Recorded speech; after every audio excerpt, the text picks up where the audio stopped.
What is going on, guys? Welcome back to some more videos, and in today's video I want to talk about every single card that will be dropping between Lilia and literally the best card in the game, which is Lostvayne Meliodas. Now, this guy, having him 6 out of 6 is the end game result. Like, you want to aim for this. Everything you do, I'm talking about global, that is, right now, because obviously he's already a thing on JP, so you can't really plan for him because he's already out, right?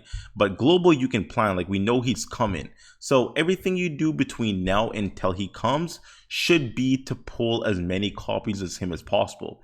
Now, I have a couple characters here, and it's not every single card that will be released via banner that obviously you'll either have to pull or skip.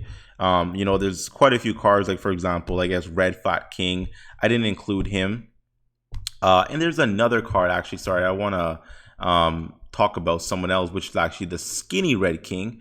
I just have like a bunch of cards that I actually just selected, and I want to talk about each and every one of them. But Lilia, she is probably the next card that will be dropping in a banner.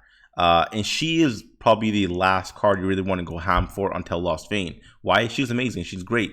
I don't know down here why it says PvE farming. She's not that great. She should be maxed out in PvE farming because she helps the other farmers, being Hauser. She helps Green Lidshawk. She helps Blue D Meliodas to increase their pierce rate, which makes them one-shot mobs faster. So she's actually really good for farming. And she does have 2 AoE cards, like this in AoE, and her ultimate is AoE, so she can do somewhat a little bit of damage, so really helpful. She is amazing. Like, you want her. She's definitely summon. Do not skip. Try to pull as many copies as possible. Like, this is the last thing you'll be wheeling out for a while. So when she drops, summon. What about after her, and what about other cards will be dropping in? Should I summon on other cards? Like, how does that look? Well, like I said, there's quite a few cards that will be dropping. I'm not going to go through every single one of them, because if they're not in this list, then don't even consider them. Like, don't even consider pulling. First of all, we have Gloxinia. Now, this Gloxinia is a big skip. The reason why I even included Gloxinia is because this is the first version of this character that comes in the game. So if you are a collector, okay, I can see it. Like, I mean, you want to collect every card in the game. I get that. But in terms of utility, he's not that great. The passive is a little bit wonky. His skills aren't that great. I mean, he applies like bleed, but bleed is okay, but it can be easily cleansed. Most bosses can't be bled, so it's not like too important here. This is pretty much a go-through ability, so it's good, but I mean, it's not like great or anything. And I think this is single target, which, wow, ruin, yikes. This is a good ability, but it's not a great ability. So I mean, maybe he has a little bit of utility in Grey Demon. Only because of the ultimate. Grey Demon does have a buff on himself, but it's literally like just the ultimate that has some kind of utility in Grey Demon. Outside of that, like, I always ask myself, do I need this unit? Can I? Is it going to be difficult for me to proceed in the game and continue if I don't have him? The answer is no. You can definitely continue playing without having him anywhere. You can do PvE, you can do PvP, you can do raids, and you can do the majority of any farming in the game without this card. So do you need him? No. If you want to summon, go ahead, but you don't need him. So moving on. Next in line is actually Escanor. Now, this guy is actually a coin shop unit. So I'm assuming you have, like, 5 coins on the ready. He'll probably be dropping within the next like 2 or 3 months, honestly. But I don't remember there being a banner for him. In fact, I don't think there was a banner. But Global's done something a little different, where they've actually given all the coin shop units a banner. Golther had one. Merlin and King had one, and obviously they're coin shop units. So on JP, they were coin shop exclusive, but on Global, they came introduced with banners. So although this guy is also a coin shop unit on JP, he could be introduced on a banner on Global. Now, if he is introduced, do you summon? I say no, because even if he is dropped as a banner, they will eventually add him to the coin shop. So just make sure you have like 5 coins on the ready. Like, every single week you get at least 1 guaranteed SR ticket. So it'll take you 5 weeks to save enough coins to get 1 copy of him completely free to play. Completely free to play. Not to mention, if you've done like sporadic multis and pulled the sporadic dupe SSR, you'll save that and eventually pick up a copy. He's great. He's amazing. As you can see, like, he's maxed out almost everywhere outside of freaking Grey Demon. He's great for Crimson. He's great for geared, on geared. He's great for farming. He's great for Red Demon. It's just Grey Demon because he's a red type. Grey Demon is blue. He's perfect everywhere. Insane card, and just like stupid friggin' ultimate. Really good starting ability here. I wish this was actually like 3, 4, or 5 turns. People say it will be too broken, but I don't think it'll be too broken. I think it'll be really great actually. But it's a skip because he's a coin shop unit. So to save yourself gems, just don't summon. Like if you care enough to max him out, then sure, like it's up to you. But just know you're wasting stones that you don't need to waste that you could have for Lostvayne. Like I'm just saying. Next in line would actually be Estarossa now. This guy is also a coin shop unit, and he's actually one of the first, well, not one of the first, but like, you know, he's kind of like the 3rd or 4th commandment unit that drops. And he goes in the coin shop. Now for him is actually 7 coins. So it's not like the traditional 5 that the other 7 deadly sins has. All the commandments on a discounted day require 7. If it's not discounted, it's 10. I don't think any card is worth 10, but he has a great kit. This is an ignore defense ability here, which is really good. This freaking counter. Now, a lot of units have this this counter, this ability here. Like, for example, I think there's an SR Green Houser that has it. The thing is that, you know, they don't taunt. They just, you know, if you hit someone... sorry, it's really late right now. But if you hit someone, then, you know, he'll... hit someone. No, sorry. He taunts...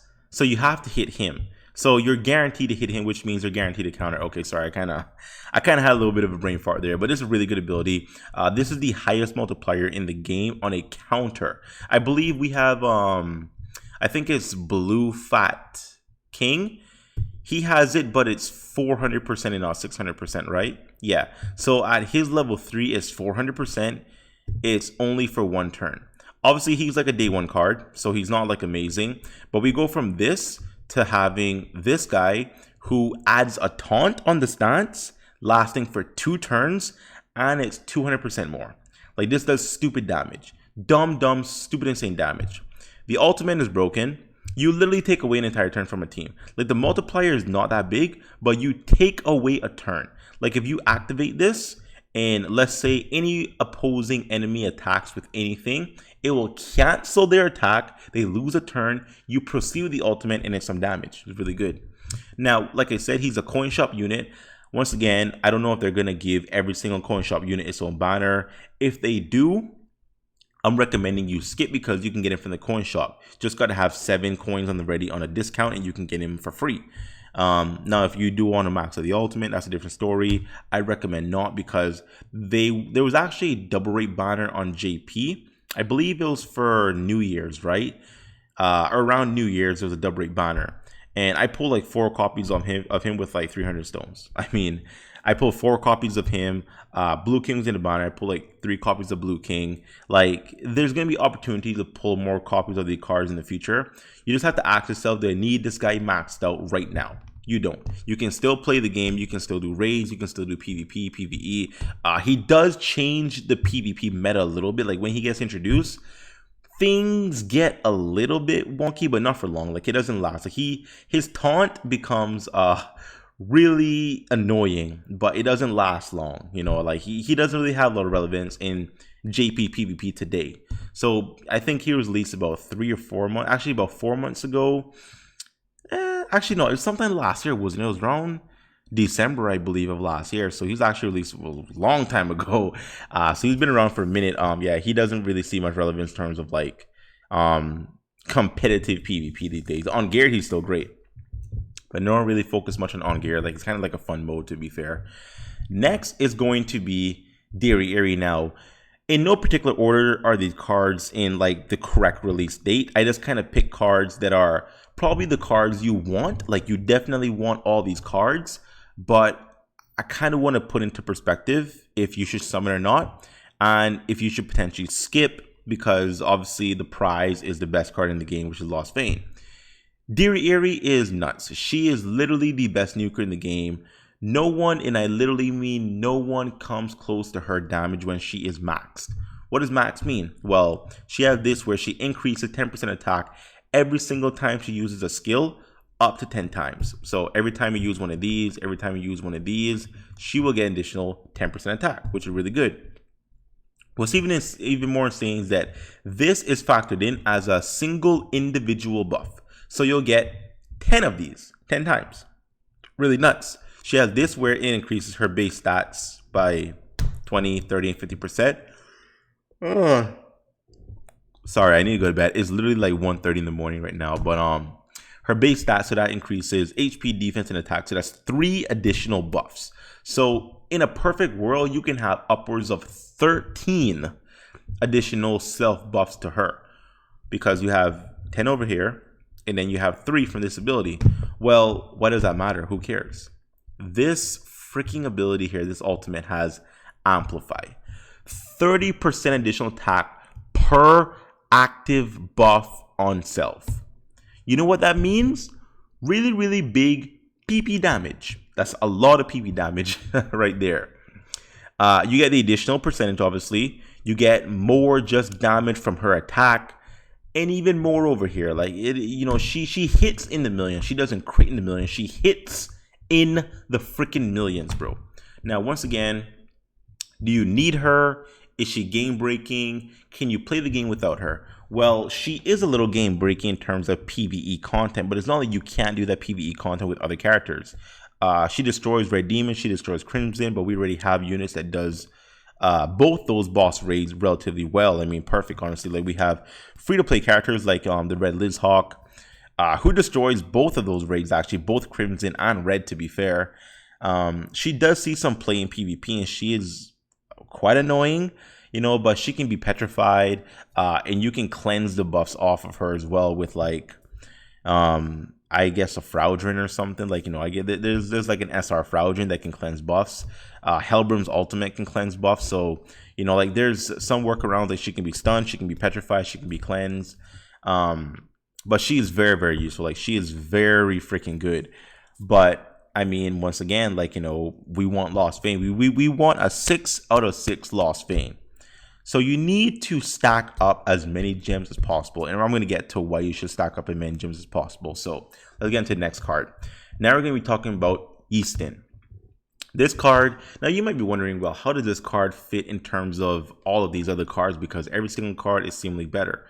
Easton's actually really good because she is the first blue buffer. Now, the only card on Global that does this is Hellbrim. He increases attack-related stats. We have Gilfinder, who increases just pure attack, but pure attack is different than attack-related stats. Like, it's a different buff. When you talk about attack-related stats, that includes your pierce rate, that includes crit chance, and that includes crit damage. Like, it means those 3 things as well. When you talk about just attack, like Gilfinder's buff, it is literally just attack. It doesn't increase the related stats that affects your attack output as well. So she's really good. And the fact that she's blue, which is awesome as well, because we have another card that we can bring that buffs that's on Hellbrim. Outside of Hellbrim's attack related stat increase buff, he's not that great. He really is not that great. Like, he has one usage, which is that increased attack skill. So it's really good if we get another card that fits that slot that's better, because I mean, she's better. Like, she fills her ultimate, she increases base stats per buff on allies and enemies, stacking up to 5 times, which is 25% total. Very, very easy to get this because, like, you know, it's 5% each buff on allies. This is all of your allies and enemies, by the way. So getting this off, like, this is 3 buffs, right? I believe this is 3. Oh, sorry. No, is it 1 or 3?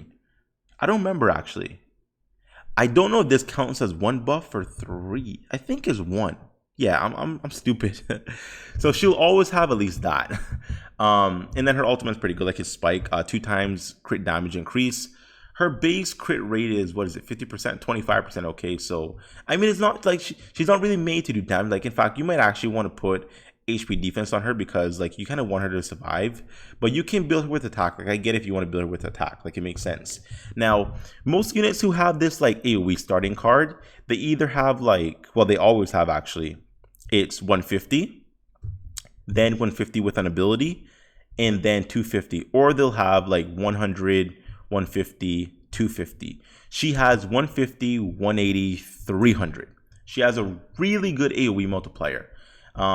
Just kind of give you a little bit of reference. Let's look at some cards that have that particular type of style. Like for example, Lilia, like just perfect Lilia right here. She has 150 with an ability and effect, and then she goes to 250. Same thing with like a red Escanor, like I have red Escanor right here.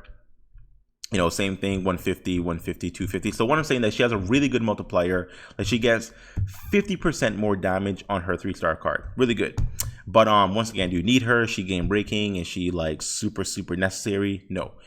You can still do red demon, crimson demon, gray demon. You can do all those demons relatively fine without her. She doesn't really have much play in PvE. She doesn't have much play in PvP in terms of geared or ungeared. She's fun to use, but you don't need her in those modes. Like she doesn't really move the needle much. She is good in PvE, but there's other cards who are already good in PvE. So you don't really need her. So that's the thing about that. So she is a skip, in my opinion. Next, before we talk about Lostvayne, is Red Skinny King. Now, I'm just gonna say one thing, okay? He is pretty bad here. I mean, I guess the only benefit is that these are both AoE cards, which makes him actually a good, somewhat of a good farmer. Like if you take him in any type of PvE content, he's gonna work really well because he has triple AoE. The first skill's AoE, the second skill's AoE, and the ultimate's AoE. So he's like on paper, he's a good farmer, I guess, because the reason why Hauser is so good is because yes, he has a pierce rate effect increase, but he has 3 AoE cards, like 2 skill cards, and his ultimate's AoE. So on paper, that he should be good for PvE farming. He should be, but he's not really great. Like the ultimate's good, with these abilities just aren't that great at all. To be fair, this is why you care about this guy. This reduces pierce rate by half. Reduces pierce rate of all enemies by half, as well as any additional pierce rate effect by half. You have literally negative pierce rate if you're facing this guy. Like you can run him in the 4th slot, and this effect still applies. If you are really big into PvP, I will say summon. Like he actually does change the meta. He's a super counter to blue Demon Meliodas and blue Lilia. Super counter to Pen in general.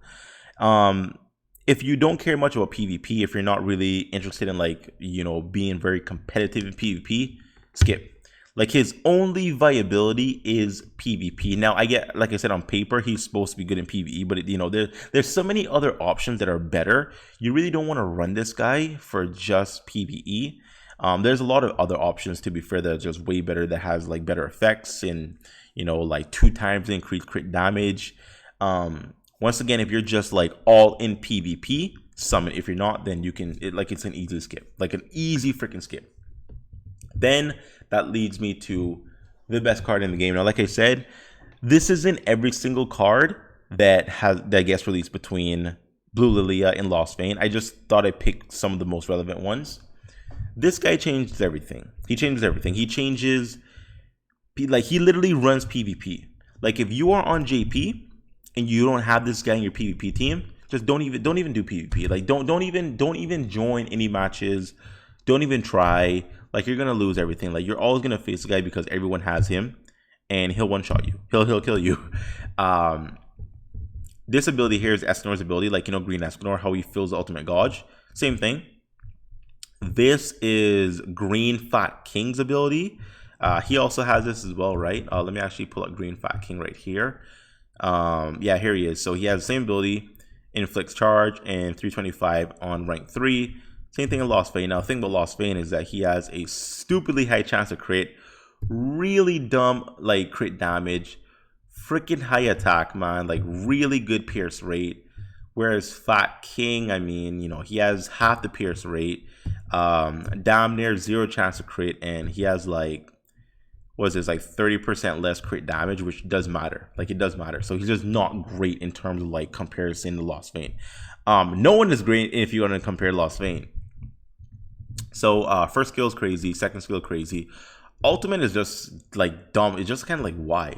Inflict secret technique, which is 20% increased damage. based on the amount of cards you have in your hand. That's just broken, man. That's really dumb. That's actually really freaking dumb. And the thing is that, like, as you increase his actual you know, six, like once you get close to maxing him, like, it actually goes up. So it goes from 20 to 28 to 36 to 44 to 52 to 60. 60% increased damage per freaking card in hand. Plus, you're starting at now 450% versus like 300%. Like, you're one-shotting any card in the game. Any card in the game, you one-shot. Easy. Now, if that wasn't dumb enough, this freaking passive increases skill rank of the heroes. Wait. Increases the skill rank of the heroes if the heroes... Okay. Let me word this properly so it makes sense. Increases the skill rank of the hero's cards if the hero receives crit damage on the enemy's turn. So, if an enemy crits you, all of your cards are ranked up. All of them. You can easily get rank 3 cards. Easy. Very, very easy. Like, he moves the needle so much in terms of just like changing the meta. If you don't have him, then your account's not saying anything. Like, you need him for PvP, you need him for PvE. And I recommend skipping as many banners as possible. Yes. I think we should go hard on Blue Lilia and then just skip everything else. Literally skip everything else. I mean, like, you know, if you have a day 1 global account, you should have enough cards to where you can kind of get by. Just work on maxing out your cards. You should have enough cards for Training Cave. You know, just work on maxing those cards out. You know, PvP might be a bit rough in between, like, you know, Essarosa and Red Escanor. Because with Red Escanor, you know, there's a good combo there between him and the Red Arthur. So there are going to be some metas where you might be in a bit of a pickle because you don't have the best cards. Your account isn't up to date. So that might be a little bit shaky. But when you get to Lostvayne and you have it, let's say 1,500 to 2,000 gems, bro, good chance you'll 6-6 him. But the thing is that he's a festival card. Festival cards, they have a 0.25% pull rate versus the regular 2.5.